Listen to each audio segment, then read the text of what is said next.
Para finalizar, então, tem um ponto assim, que é importante a gente frisar, já que a gente está falando que se existem cosmovisões, existe de fato uma cosmovisão cristã.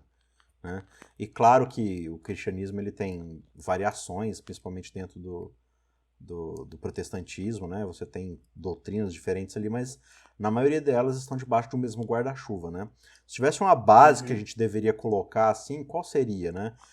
Você vê lá, por exemplo, em Romanos no capítulo 1, Paulo ele vai trabalhar muito sobre a questão de por que o ser humano é do jeito que é, né? Para estabelecer as bases ali de como o evangelho deve funcionar. E aí ele vai falar, né, que Deus ele se revelou na criação do mundo, né? Ele deu provas para a gente formular uma cosmovisão a respeito de quem ele é. E a gente escolheu não abraçar essa cosmovisão, né? Então ele vai dizer que o ser humano, ele acha-se mais sábio do que Deus, ele troca o criador de tudo pela criação, pelos animais, pelos répteis, ele faz imagens para si, né? Ele se julga muito mais esperto, então ele vai tomando certas decisões ali, mesmo conhecendo a Deus, ele não glorifica, não coloca como Senhor.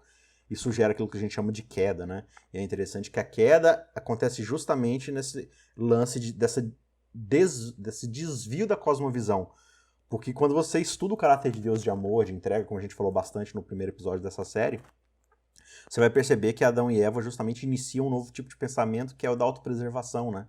Que é do individualismo, não é mais esse coletivo, esse um só corpo, né? Uma só carne, não. Agora é o homem e a mulher, são coisas separadas. Existe essa ruptura e tal.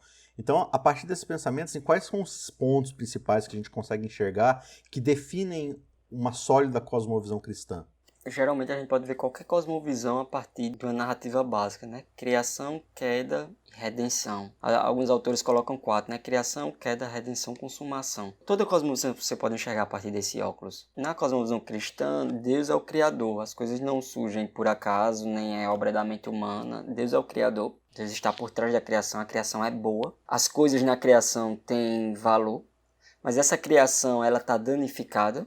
Tipo, ela caiu, o ser humano caiu, e essa queda não é fruto de algo que está dentro da criação, porque a criação é boa, o homem é bom, a mulher é bom, esse é o veredito de Deus.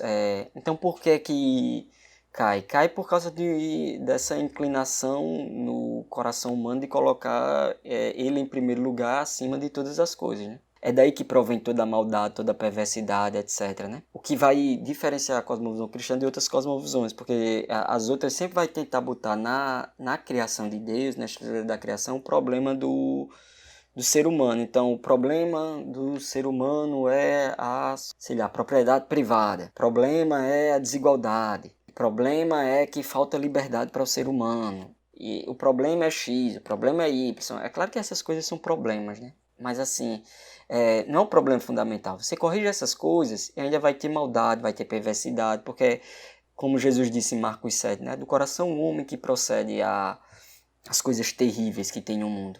Então, esse homem, ele degenerou, ele caiu e é do coração dele que provém toda impiedade. Mas Cristo, ele está para redimir, né? E Cristo se sacrifica por sua criação. Cristo se sacrifica por suas criaturas. Cristo se sacrifica por homens e mulheres, né? Então você tem aqui criação, queda e redenção. E um dia Cristo vai fazer tudo novo, né? E a criação vai retornar àquilo que era no seu começo. Aí você pega outras cosmovisões, a mesma coisa, né? Eles acreditam que existe uma criação. Eles acreditam que a partir de um momento onde você teve propriedade privada, onde você teve uma limitação de uma certa liberdade, houve uma queda. E você redime as coisas, como é que você redime? A partir do momento em que tira a propriedade privada que o problema do mundo se acaba. Tira esse negócio de gênero, homem e mulher, que o problema do mundo se acaba. Tira esse negócio dessas diferenças aí, que o problema do mundo se acaba. Sabe? Tira qualquer tipo de desigualdade que o problema do mundo se acaba. Eles acreditam que o problema está na estrutura da criação. E você corrigindo isso, você corrige o mal que há no mundo. E por isso que eles estão dispostos a fazer qualquer coisa para sacrificar, porque toda redenção exige sacrifício. Então eles estão propensos a fazer qualquer coisa que tenha um sacrifício para corrigir esse problema do mundo, porque você tendo aquele sacrifício, você corrige o problema do mundo. O cristianismo também fala em sacrifício. Agora, qual é a diferença? É que no cristianismo, Deus se sacrifica pela gente. Agora, essas outras visões, eles querem sacrificar algo da criação. querem sacrificar uma distinção da criação, querem sacrificar uma diferença dentro da criação, querem sacrificar estruturas naturais dentro da criação ou o próprio ser humano. Então, mate as pessoas que pensam daquele jeito e aí vai ficar tudo beleza como a gente pensa. Não importa, Isaac, qual visão de mundo a gente pega. Vai estar lá criação, queda, redenção e um dia vai ter a consumação final, né? Isso fica muito claro no pensamento marxista, mas isso fica muito claro também no pensamento liberal. Isso fica muito claro se você pega qualquer pensamento e você vê esses mecanismos. Porque no final das contas está esse problema do pecado que você falou, né? O homem tentando se salvar. Então o coração humano é que dá origem a essas visões de mundo pervertidas sobre a realidade. Todas essas cosmovisões são simulacros da fé cristã. Elas têm a mesma estrutura, mas elas substituem esses elementos, né? A criação foi uma criação materialista, por uma evolução, né, cega e tal. E aí você tem o homem em seu estado de natureza, que era isso que Rousseau, que a gente já mencionou aqui, falava, né? O homem, ele vivia em seu estado de natureza, até chegar, o que Bruno falou aí, da propriedade privada. Quando alguém cercou um pedaço de terra e disse isso aqui é meu, então disso aí veio todos os males. Então a gente tem aí a criação perfeita do homem e aí a gente tem a queda, né? Depois a gente tem a redenção, quando a gente volta ao estado de natureza do homem, fazendo com que as coisas todas pertençam ao Estado, ninguém tenha nada privado. Então tudo isso aí é uma tentativa do homem, como a gente falou no outro episódio, uma tentativa do homem voltar à situação edênica, né? Mas como Deus colocou guardas no jardim, Deus não permite que o ser humano volte a esse estado original, e isso também não é lógico que ele volte a esse estado original se a gente não tem a mesma cosmovisão que permite que esse estado exista, né? Esse estado original de bonança, de felicidade edênica, né? E a gente vai ter as cosmovisões que vão... a gente já falou aqui sobre isso, né? Um pensamento de um filósofo chamado Eric Voegelin, que ele falava de uma imanentização do escatom. Então, escatológico, né? Escatom é aquilo que está no futuro, mas eu tento imanentizar isso, trazer para o agora, para o aqui, aquilo que é futuro, aquilo que eu só vou conseguir na consumação de tudo. Então, se eu abolir propriedade privada, se eu acabar com o machismo, se eu educar bem as pessoas então vão viver um estado de bonança próximo ao Éden. Só que isso, mais uma vez, é o ser humano tentando cozer folhas de figueira para si, utilizando a habilidade que Deus colocou nele, né, a habilidade cultural de transformar a natureza, e achar que tudo de bom vai estar na medicina, nos avanços tecnológicos. A gente vai ter realmente algo melhor, uma perspectiva de vida quando sair a vacina para o Covid. Claro que a gente espera que saia essa vacina, claro que vai ser maravilhoso quando sair.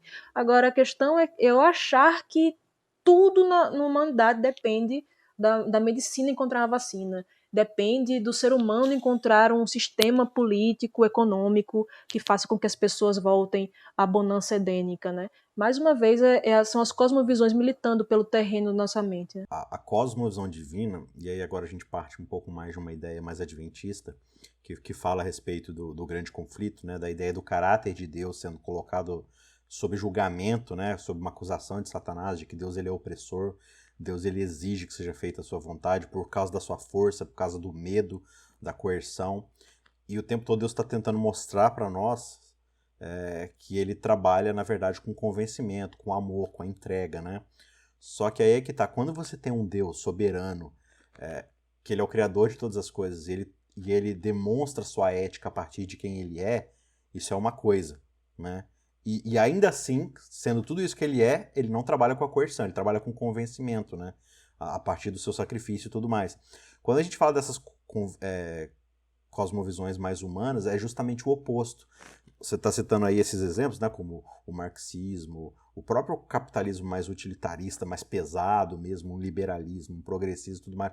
Cada um tem sua visão redentiva de retorno ao Éden por conta própria, nenhuma se submetendo ao senhorio divino, né? Só que o que você observa em todas elas é que para você reforçar uma ética a partir do ponto de vista do indivíduo, de que alguém chegou lá, alguém que é um ser humano, eu acho que ele é iluminado, que ele é qualquer coisa, mas não, ele é só mais um ser humano. E aí ele vai lá e define a sua visão de utopia. Então você pega, por exemplo, o comunismo russo, o chinês, sei lá. O ser humano vai lá e fala assim, não, as regras para a gente voltar para o Éden é, como a Vanessa explicou, né? Acaba com a propriedade privada, um Estado forte para poder garantir a igualdade e tudo mais. Ah, mas eu discordo, paredão de fuzilamento. Ah, mas eu discordo, vai passar fome. Ah, mas eu não concordo, eu não vou seguir a sua vontade, então a gente vai te matar. Porque precisa ser pelo convencimento da coerção, que não precisa de convencimento no fim das contas, né? Pode parecer uma coisa muito distante a gente falar isso, bota pro paredão. Recentemente teve um cara na internet aí falando exatamente isso, e esse cara é um historiador que é aclamado aí por celebridades e tudo, e ele tava falando isso, olha, se você tem uma visão de mundo liberal, pra mim, você tem que ser extirpado mesmo. Ele tava falando isso literalmente. Você tem que ser morto, porque Uma isso boa aí... bala, uma boa cova, né? Exatamente. Não, e assim, tudo bem, talvez hoje você não tenha mais o paredão de fuzilamento de vidas, mas você tem o paredão de fuzilamento de reputações, chamado cancelamento, né? Onde você acaba com o status e a reputação de uma pessoa porque ela pensa diferente de você. E aí você promove um linchamento virtual onde, assim, tudo bem, a pessoa não vai perder a vida material ali e tudo, mas às vezes ela vai perder o emprego, vai perder o relacionamento com seus vizinhos, vai, sabe? Ela vai ser privada de certas coisas dentro da sociedade. Por quê? Porque ela não segue aquilo que você definiu como ética. Por quê? Porque esse é o problema quando você vive do lado de cá do Éden.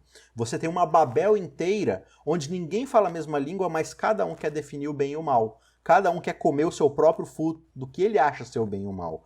E quando isso acontece, você tem um irmão matando outro irmão, você tem um Lameque da vida matando dois caras porque, né, machucaram ele, e ele vai totalmente desproporcional na violência. E essa é a geração do lado de cá do Éden, né? Onde cada um tenta se preservar, impondo a sua própria sabedoria, mas como Paulo fala em Romanos, achando-se sábios, tornaram-se completamente loucos. E aí qual que é a consequência disso?